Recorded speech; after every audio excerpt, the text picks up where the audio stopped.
ഉലുവയും കരിഞ്ചീരകം ഉണ്ടല്ലോ, ഇതുപോലെ നിങ്ങൾ ഉണ്ടാക്കിയിട്ട് ജെല്ലുണ്ടാക്കി ഒന്ന് വെച്ച് നോക്കാം കേട്ടോ. നമുക്ക് ഒരുപാട് നാളത്തേക്ക് ഇത് സൂക്ഷിക്കുകയും ചെയ്യാം. മുടി നല്ല രീതിയിൽ കറുപ്പോട് കൂടിയിട്ട് ഫാസ്റ്റായിട്ട് വളരാനൊക്കെ ആയിട്ടും താരനൊക്കെ വേണ്ടി അത് പോവുകയും ചെയ്യും. നമ്മൾ സ്കാൽപ്പ് ഡ്രൈ ഇരിക്കാനൊക്കെ ആയിട്ട് നല്ലതാണ് കേട്ടോ. അത് കുട്ടികൾക്കും തേക്കാം, നീർക്കെട്ടൊന്നും വീഴത്തില്ല കേട്ടോ. കരിഞ്ചീരം ചേർക്കുന്നതുകൊണ്ട് മുടിക്ക് നല്ല കറുപ്പും കിട്ടും, നീർക്കെട്ടും വീഴത്തില്ല കേട്ടോ. അപ്പോൾ നമ്മൾ തലേന്ന് ഒരു സ്പൂൺ, നിങ്ങൾക്ക് കുറച്ച് കൂടുതലൊക്കെ ഉണ്ടാക്കി ജെല്ലുണ്ടാക്കി ഫ്രിഡ്ജിലേക്ക് വെക്കണമെന്നുണ്ടെങ്കിൽ ഒരു 2-3 സ്പൂണോളം ഉലുവ ഇട്ട് കൊടുക്കാം കേട്ടോ. അപ്പോൾ ഞാനിപ്പോൾ ഒരു സ്പൂൺ ഉലുവയും അതുപോലെ തന്നെ ഒരു 1/2 സ്പൂണോളം വരുന്ന രീതിയിൽ കരിഞ്ചീരകം കൂടി ഞാനിപ്പോൾ തലേന്ന് വെള്ളത്തിലിട്ടൊന്ന് കുതിർത്തി മാറ്റി വെക്കുന്നുണ്ട് കേട്ടോ.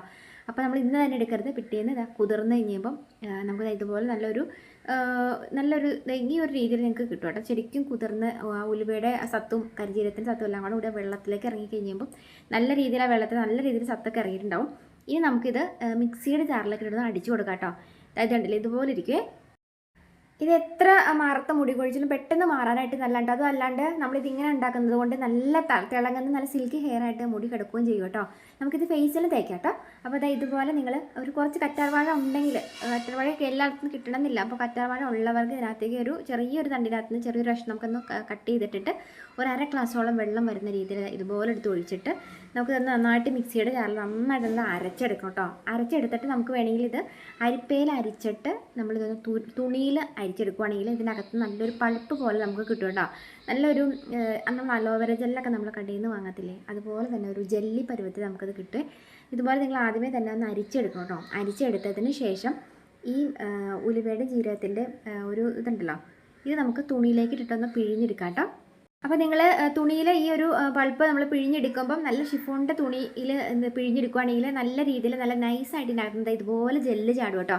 അപ്പം കോട്ടൺ തോർത്തിലൊക്കെയാണെങ്കിൽ നമ്മൾ ഉണ്ടാക്കിയെടുക്കുന്നതെങ്കിൽ കഴുകിയെടുക്കൽ ഇത്തിരി പാടായിരിക്കും. അപ്പോൾ ഇതുപോലെ ഷിഫോൺ തുണിയിലാണ് നമ്മളിതിങ്ങനെ അരിച്ചെടുക്കുന്നതെങ്കിൽ നല്ല രീതിയിൽ തന്നെ നമ്മൾ അലോവേര ജെല്ലൊക്കെ കടയിൽ നിന്ന് വാങ്ങത്തില്ല, അതുപോലെ നല്ലൊരു ജെല്ല് പോലെ നമുക്ക് ഇതുപോലെ കിട്ടും കേട്ടോ.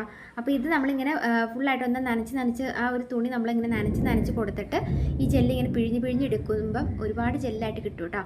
ഞാനിപ്പോൾ ഇത് ഇച്ചിരി ലൂസാക്കി ഒരു സിറം പോലെയാണ് ഉണ്ടാക്കിയേക്കുന്നത്, ഒരു കുഴമ്പ് പോലെയുള്ള സിറം പോലെയായിട്ട് ഉണ്ടാക്കിയേക്കുന്നത്. ഇത് നമുക്ക് ഫേസിൽ തേക്കാനൊക്കെയായിട്ട് നല്ലതാണ്. അപ്പം ഇതിനകത്തേക്കുണ്ടല്ലോ നമുക്ക് വൈറ്റമിൻ ഇയുടെ ക്യാപ്സൂൾ ഉണ്ടെങ്കിൽ നിങ്ങൾ 1-2 വൈറ്റമിൻ ഇയുടെ ക്യാപ്സൂൾ പൊട്ടിച്ചെടുത്ത് ഒഴിക്കുകയാണെങ്കിൽ നമ്മുടെ തലയോട്ടിയിൽ നല്ല രീതിയിൽ ബ്ലഡ് സർക്കുലേഷൻ വർദ്ധിക്കും കേട്ടോ. അത് മാത്രമല്ലാണ്ട് ആ ഒരു ഭാഗത്ത് നമ്മളിതിങ്ങനെ തേച്ച് വെക്കുന്ന ആ ഭാഗത്ത് കൂടെയൊക്കെ നല്ല രീതിയിൽ പെട്ടെന്ന് കുഞ്ഞു മുടികൾ ഉണ്ടാവാനായിട്ട് നല്ലതാണ്. ചെറിയ ബേബി ഹെയർസ് കിളിക്കുകയും ചെയ്യും കേട്ടോ. അപ്പോൾ നല്ല ഉള്ളോടുകൂടി നല്ല നീളത്തിലും നമുക്ക് നല്ല സിൽക്കി ഹെയർ ആയിട്ട് തലമുടി വളരും. ഇതിങ്ങനെ നിങ്ങളത് എടുത്ത് വച്ചിട്ടുണ്ടല്ലോ, നമ്മളത് ഫ്രിഡ്ജിലേക്ക് എടുത്ത് സ്റ്റോർ ചെയ്യാനായിട്ട് നല്ലതാണ് കേട്ടോ. ഇങ്ങനെ നമുക്കത് ഇങ്ങനെ എടുത്തിട്ട് സ്കാൽപ്പിൽ കൂടെ ഒന്ന് മസാജ് ചെയ്ത് കൊടുക്കാൻ നല്ലതാണ്.